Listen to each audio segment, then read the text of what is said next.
Welcome to another episode of Broke But Not Out. Let me adjust the mic here because I thought it was set right, which it is not.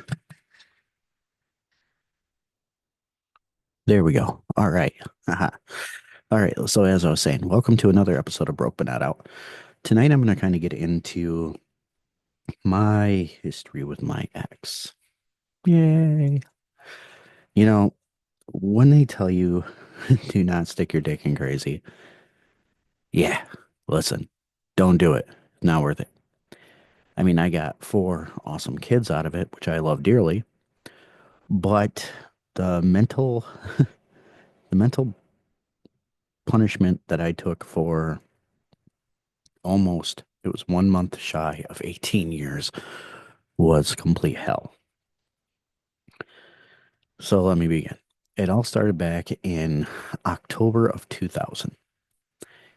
And I ended up going with a friend of mine from high school. We went out to his grandma's house. And when we were out there, we were working on I believe it was the time we were working on my pickup. I had an 85 F-150, straight six, two-wheel drive, crap brown interior. It was just all brown. But as I was sitting there working on it, I had to run out to his vehicle, and I didn't know that his aunt had just pulled up. And as I was going down there, all of a sudden, this girl jumped out of the passenger side van, scared the crap out of me. I scared the crap out of her. I went and got what I needed and went back up to the house. She went inside, asked her grandma, who was with her cousin, and it pretty much started from there. So that weekend, I hung out a lot with my friend at his grandma's house, and she was there all weekend. And we ended up getting along really good. I thought at that point in time that she was, pretty cool. And yeah. So needless to say, we ended up, hooking up a short time after that. But it was good at first. But I think that's how they say all relationships are. So we ended up hitting it off. Everything was really good. And I mean, nothing massive really happened too much other than, getting close. She ended up going away to kind of get herself some help, come back. We had split up. We go out, split out, go out, split up. And a lot of it was the fact that like I was older than her. And I know we didn't really do much, but the fact that I was a couple years older than her at the time, some people didn't like it. I know her dad didn't like it, so we broke up. Well, I graduated from high school, got my own apartment. At that point in time, her parents were cool with us dating because, needless to say, at that point in time, I was probably the most stable thing in her relation or in her life. So I had my own apartment. I paid for a little apartment that was in the small town that she was going to school. She ended up moving in with me. She had her parents' permission and everything, so everything was cool. But as she was supposed to be going to school and I was going to work, she was skipping class, hanging out with her friends, getting high, getting drunk, all that fun stuff. So we ended up, oh no, no ball. Oh no, lay down. So we ended up splitting up for a while. And we were still messing around. But at this point in time, she had, well, let me make sure I get some of my stories straight. But we were kind of hooking up.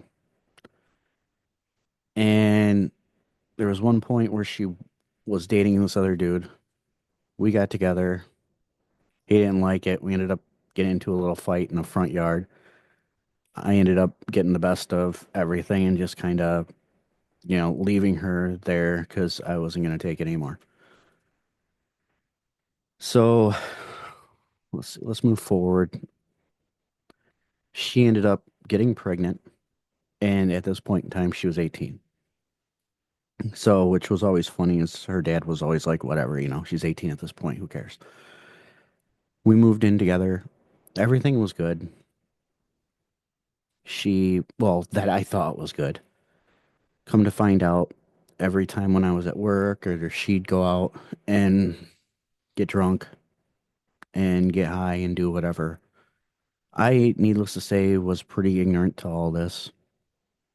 And I mean, we had had some pretty good fights too, to the point where I would get black eyes or, I would get hit quite a bit, but she'd always apologize.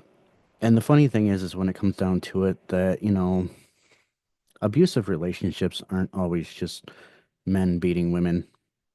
It does go the other way. Stereotypically, the man doesn't want to really say anything because it's embarrassing. And yeah, it was. I'm not going to lie. But after after we had our oldest, I thought everything would be cool. She'd settle down. Come to find out that when she'd go out with her friends at night, she was going over to this guy's house and they were hooking up. And I didn't know this. I thought I could trust her. There was a mistake. But as we went to get pictures taken at a church, she decided to try to tell me that she was pregnant with somebody else's kid. And her excuse was she got raped and all this stuff. I believed her because I was an idiot. But it's hard to believe somebody when after this happens, you keep going and hanging out at their house. Something just doesn't seem right there. So she decided that she was going to get an abortion and she went through with it. I took her back like an idiot. Then we decided that we wanted to get away from everything, move out of her grandma's house. So we got a little apartment in Fitchburg, Wisconsin. And at this point in time, our little guy, he was getting bigger. And I had him like every night of the week. I'd work and I'd have him, and I'd work and I'd have him. And she had started a job at a local McDonald's up there. And she started hanging out with people up there at the McDonald's. And then she ended up sleeping with a couple of guys up there while I was at home with our son.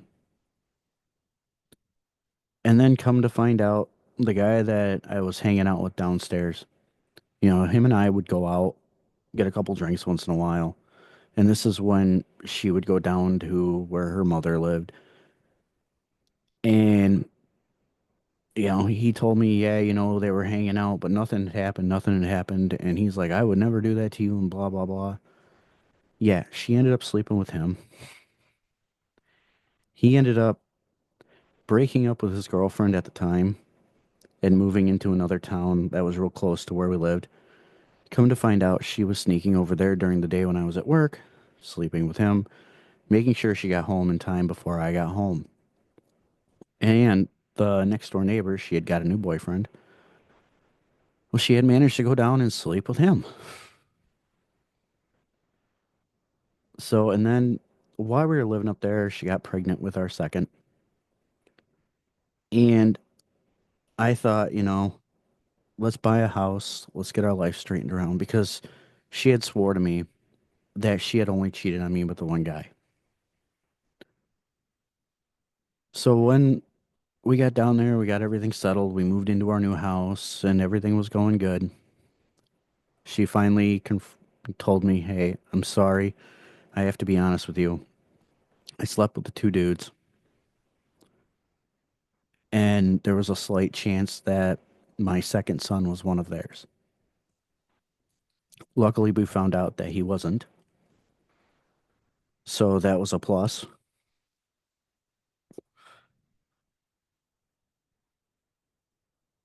everything I thought was good until she ended up going out. She was hanging out with some guy, and then she come home and she told me that she had, I got raped again. And the guy ended up stealing her phone and everything. Well, we got the phone back. I, of course, believed her because I was dumb, naive. And while all this happened and that, she would come home completely just wasted, start fighting with me. I'd end up having to call the cops.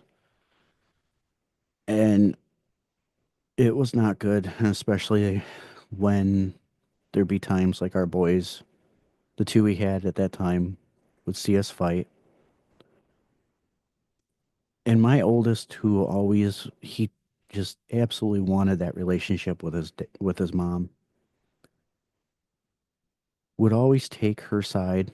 She could do nothing wrong, but he always took her side. And it's because he wanted that love from her. So even though I would sit there, stick up for our kids, and she'd sit there, even like in front of them, and say how, having children with me was the biggest mistake of her life, and she wished she could go back in time and not do it. But he always wanted that attention. But as time progressed, we ended up splitting up. She finally did move out. And I mean, I was heartbroken because all I wanted to do was make my family work. Now, the bad thing is, though, is I needed a babysitter for work myself. So I had to wait for her in the morning to come over to the house. I'd let her be at the house. She would watch the kids, and then she could leave when I got home. Well, the bad thing is when the guy she was living with, I guess would get boring or something, she'd come over to my house. We'd end up doing something and giving me thoughts that, hey, we're going to get back together. Then she'd go stay with him. This happened for about a month. Then she ended up moving back in and she got pregnant right away. So that brought to another issue because at first she didn't know because she was trying to remember, she was pretty sure he was mine. But that guy came back in the picture and said how they had sex without a condom more than once. And she swore that they had sex once with a condom. And yeah. So needless to say, luckily he is mine. But that poor little guy, he went through hell. Come to find out, after a while when we had him, everything was good at first. But she ended up going out, getting pregnant again by some other guy, lying to me after all this because when we had our third son, the medical issues that she had while having him were not good. I mean, he almost killed her coming out because it's like all of a sudden she wasn't dilated, then boom, she just like dilated and he was coming out. While they were doing the epidural, she tried to tell him, hey, he's coming. They're like, no, you've got time. She laid back down on her back, and lo and behold, his head was coming. He ended up ripping her way apart, pulling out the placenta, ripping her internally, and he was the only one I didn't get to see born because they had to rush me out and rush her into surgery, which he was, yeah, in a hurry to come out. But so far, we found out, you know, everything was good with him. But we ended up getting back to the house, and here I'm thinking everything's getting better. Well, at that point in time, I lost my job I had because due to the economy and their excuse for going in a different direction, so I didn't have to pay the next person as much as they were paying me. I ended up finding a job down in Illinois, and we moved from our house to an apartment because we lost the house, couldn't afford to pay for it. And here I thought everything was going good. Coming to find out, the truth about that last um abortion she had, she ended up telling a friend because a friend had told her, yeah, I felt bad because I cheated on my boyfriend and all this. And she's like, well, you just got to keep a secret. And, as long as nobody knows about it, you're not going to get in trouble. And she told the whole truth about what she had done. And she ended up leaving her Facebook open. And of course, at this point, I'd been screwed over enough. I was just kind of curious. Read it, found everything out. And then, of course, she does like the narcissistic plan and tries to blame me on why she was cheating because I was always away and at work. And, being the fact that she would not go get a job, she didn't think she needed to work. She got mad at me because I'd tell her no about getting money for drugs and not buying alcohol and stuff like that for her. For one, I couldn't afford it. But I did come to find out also after that that when I would fall asleep at night, she would get in my wallet, go up, take money out, and I'd wonder why, why do I not have what I've got? Well, she finally came clean on that. So we ended up, I found out about it. There was a huge fight, and due to the fact that I was an idiot, she promised me she'd never do anything like that again. I took her back. We ended up going up camping, and lo and behold, she gets pregnant with number four. So here I think this whole time that for once she's actually straightened up because of the promises she made me. Well, yeah. She had done a whole bunch of stuff while being pregnant with us with our number four. And after we had him, life did not get better. That's when she decided that, hey, I can't do this. I can't handle the kids. I can't handle the responsibility of being a mom all the time. She decided to start seeing the guy that lived literally next door. Like our apartment building, the house. That's where he lived. So the whole time this guy's throwing some bullshit smoke up my ass about how I'm just hanging out with her so that I can talk her into being back with or to getting everything straightened out with you. No. He was old enough to be her dad, and I'm sitting there thinking, okay, I'm safe. He's actually might be telling the truth. He wasn't. He was the whole time trying to get her to just break it off with me so that they could be together. So she would end up, for the first month of all this happening, she had all her stuff still at my place, but sleeping next door with this guy, coming over once in a while to talk with me and make sure I wasn't doing something stupid, which I'm going to leave that out. Guys, if you want to know what I did stupidly while all this was happening, check out my episode on suicide. But I'm not going to go into all that. So she was seeing the guy next door. And at that point in time, I lost it one night, pulled all of her stuff out of the apartment, put it on in the driveway next door, told her I was done. Of course, that pissed her off because that was less of a hold that she had in the apartment, or less of a hold on me. And then I started kind of seeing this one girl, and that really drove her nuts because at this point in time, too, she had found out that her dad um, had brain cancer. So, of course, when she thought that she was losing me, and she knew she was losing her dad, she would call me up and constantly try to get me to hang out with her. And at this point in time, I was smart enough to say no because I was hanging out with this other girl. And then the other girl kind of broke things off of me because, I mean, we weren't exactly dating, we were just hanging out quite a bit. So there's no hard feelings there. But the other guy, he was on his way to going to prison for his, it's either his fifth or sixth DUI. So she was with him up until he went to prison. Her and I decided to try one more time, and that was a huge mistake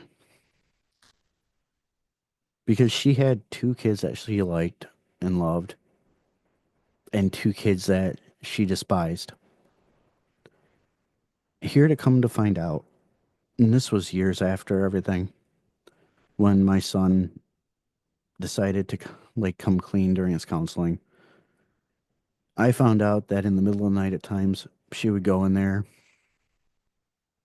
like try to suffocate him. She would beat him. She would sit there and call him names, say you're nothing but a worthless little fucker. Should have never been born. I wish you'd die. And I didn't know she was ever doing that. I would have kicked her right out of the apartment at that point in time. I would never want any of the boys to go through something like that. They should not have to endure that mental abuse, the physical abuse, anything like that, especially from, who they call their mother. But while all that was going on, I was working and everything. I was working two jobs, one at my normal job, one at a second job, just to make ends meet. And it was really hard. I never had time for my kids because I was always working. And the older they've gotten, they're starting to understand. But a lot of it, they are still mad at me because I wasn't there and trying to get them to understand why I wasn't there. And I think they hold a little bit of a resentment towards me because of everything that had happened and the fact that I didn't step in and try to get them out of a bad situation right away. Now, she ended up, like I said, she came back. She had, we tried again, but at this point in time, she was still drinking, still partying. She was sleeping with a lot of people, and I didn't know all this at the time. She was telling me she was going to work when she wasn't going to work because she had finally gotten a job. But she was sleeping with people from her job. She would call in sick, go party, and then come home and be like, "Yeah, I was at work all day." Well, this is about that in 2018, the girl that would become my wife moved in, and we became good friends. I mean, it got to the point where I'd sit there, have, at that point I was smoking, go out, have a cigarette with her. Every time that she'd come out for a cigarette, she'd text me, excuse me, or whenever I'd go out for a cigarette, I'd text her. She'd have a really bad day. I'd call into work because she needed somebody there for her. And even like her boyfriend at the time would joke around and be like, "Oh, are you hanging out with your boyfriend?" Which was meaning me. And even my girlfriend at the time, she'd be like, "Oh, you're hanging out with your girlfriend," meaning her. But before we got together, when I would go to work, come to find out when she'd come home passed out, the boys, they would get hungry. And if they weren't in school, they'd go up there, knock on her apartment. She'd feed them up there, or else she'd come down. They'd let her into our place. She'd cook them food, make sure they were all set, make sure they locked the door. after I go, that way the door was locked when I'd get home from work. And a lot of this I didn't know either. I didn't realize the fact that there was probably a good 4 to 5 months that she was taking care of my kids when my ex was passed out too drunk to do anything. Like you couldn't wake her or anything. When she passed out, she was out. And it was kind of fun one time because my ex ended up going to jail for another fight that we had had. And her boyfriend at the time, he was working, but we were hanging out. We took the kids all to the park. I let her borrow my car because I trusted her. And when my girlfriend at the time got out of jail, she got so pissed because me and her were hanging out. But so fast forwarding a little bit, it's October. We're getting to the point of the relationship getting completely over. Thank God. And the neighbor's car broke down. So we took my truck down. We moved it. We ended up going out to a bar. And that's where we both kind of realized we were falling for each other. That was our first kiss, but we had to hide it because she was still with her boyfriend. I was with mine, and I felt guilty and wanted to tell mine right away just so I could end everything and start my new life. Well, we hid it for about almost a week. She got into a fight with the guy she was seeing, kicked him out. He was gone out of the picture. Later that night, and at this point in time, too, my ex, she was on probation. She was not allowed to drink, smoke, nothing. And that wasn't the first time either, because I mean she had been on the bracelet and everything before for being dumb, drinking, fighting, running from the cops, all that sort of thing. So my neighbor, she was outside on the porch, and my girlfriend at the time, they were all hanging out.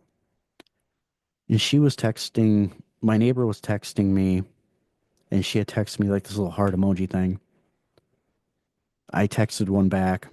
Needless to say, I didn't realize that my ex was going through my phone or going through her phone, seen that, flipped out. So my neighbor went upstairs to her place, went to bed. My ex and her friend came in, started a fight with me. I kept telling them to stop, leave me alone, or I'm calling the cops because I'm just not going to deal with it because it was like 3 in the morning and I had to work. Finally, I just called the cops. They showed up, took her to jail, and there she sat for 3 months. Needless to say, once she went to jail, the neighbor came down, and from that point on, we've been together. Broke it off with my ex, started my new life, which has made me extremely happy. Now, she tried when we first broke up to get back in, and it never worked. She finally came clean. She said that she had cheated on me 28 times. She had caught several different things like chlamydia and stuff like that. 4 abortions. But I'll never forget the line she told me. She told me that one night stands don't count because she didn't stay the night with them. So apparently, if you're cheating and you have a one night stand, it's free. It doesn't count. But getting it back with the kids, we had found out because we ended up taking them and getting them tested to make sure to see how cognitively they were. And we had found out that every single one of them had, was it Tretison's or something like that disorder, where when they were born, They were addicted to drugs and alcohol, every single one of them. That would explain why, when they were babies, they were really hard to deal with. A lot of crying, a lot, they didn't want to go to bed. And keep in mind, I basically, with the help of you know, her family would help, my family helped. But as far as her helping, she was never really there.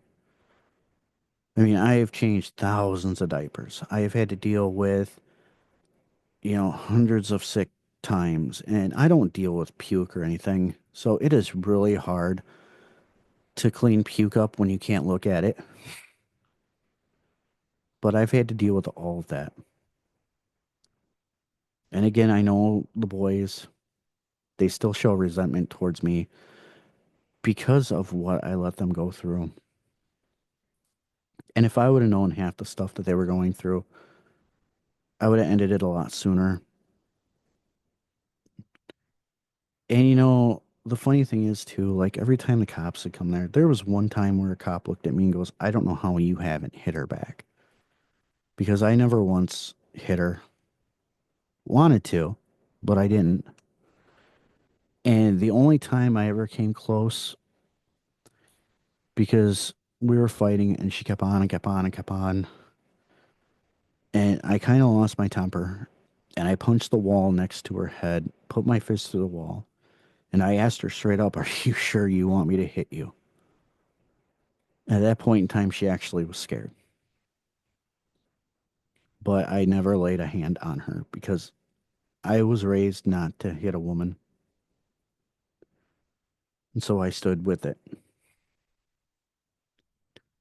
But yet, it is bad when a police officer asks, "How have you not hit her yet?" And at least I can say that I haven't. But like I said, the nice thing is after all that happened, my wife and I, after we got together, 6 months after that, we got married, which was really quick. And in 2 months, we'll be celebrating our sixth anniversary. We've had our ups and downs, every couple does. We've had our fights. But the nice thing is I'm not thinking she's ever going to hit me, which she never has. We get into a fight, she's not scared that I'm going to hit her, which she's had issues with in the past. And we're happy. The boys are happy for the most part. I know my oldest son holds my wife, his stepmom, on such high regards. My little guy, he was only, he was 4 years old at the time when we got together. Now he's going to be 11. He doesn't remember living with his mom at all, which is a saving grace to some of it.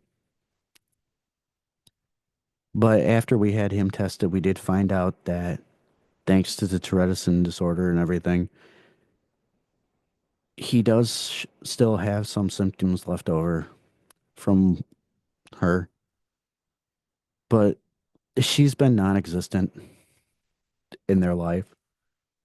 She has maybe seen our oldest because our oldest moved in with his aunt on her side of the family, which we get along great. She comes over for holidays and everything.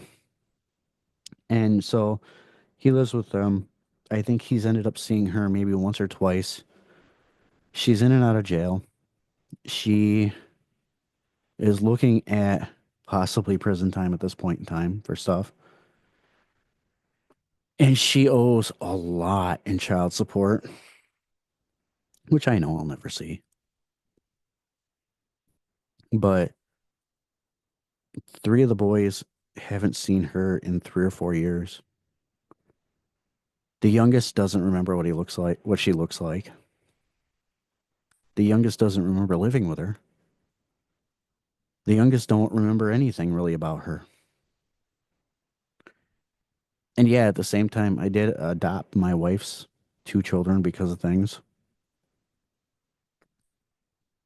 And one of them has moved out and lives with his biological father. So, you know, the one we still have here and he's doing great. But at the end of the day, I know it sucks that, my kids and I went through all that. But I am really happy the fact that that's what got me to my wife. And the funny thing with that is my wife and I have crossed paths a few times in our lives and never even knew it. There was a time where like my grandparents lived on this house in this town by a river, and there was a railroad track that ran there. And I would sit there and camp out and have bonfires and look over and see a bunch of teenagers messing around on the railroad tracks. Come to find out, that was my wife's group. And then there's a strip in, well, Janesville, Wisconsin, that we always cruised. And when I was, 16, 17 years old, I had a 84 Chevy Caprice wagon. And I tried to hot rod that, which was a mistake because I ended up blowing the engine out of it. Well, I ended up having a rod knock, could not finish that thing off, tried to blow it up. But, anyways, while it was running good, brought it up to Janesville. We were cruising the strip, and this Camaro kept giving me crap all night, making fun of me, going grocery getter slow and all this. We ended up racing. I won because the Camaro dropped the cylinder and took off. Come to find out, that Camaro was my wife, was her boyfriend at the time, and she was in the car. So yeah, our paths have crossed a few times. And when I used to work for a maintenance company, I'd go and have to do maintenance on apartment buildings, and she seen me. And I remember she told me the first time she ever seen me, she thought, "Wow, what a dork." So I give her crap to this day for that one. But with all the drama and tragedy and everything that I went through with this, that led me to my wife.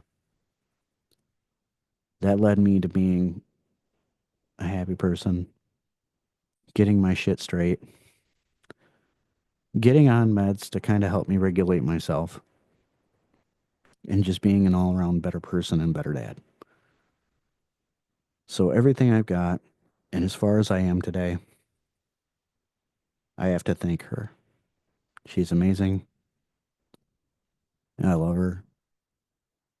And which right now she's going through stage 3 brain cancer. So we're hoping and praying that everything goes good. But I wouldn't be where I'm at without her. I owe her everything. She's my rock. She is my soulmate. So with that, I'm going to say goodnight. Again, guys, just watch out what you do, because if you end up making a mistake, get out of it before it's too late, because you know what, there's some things that you can't fix. I mean, there's that song, you can't turn a hoe into a housewife. Well, it's true. So just be careful. Always wear a condom. God, I love my kids, but if I'd have been protected, where would I be? So with that, I'm going to say goodnight, and I will see you next time.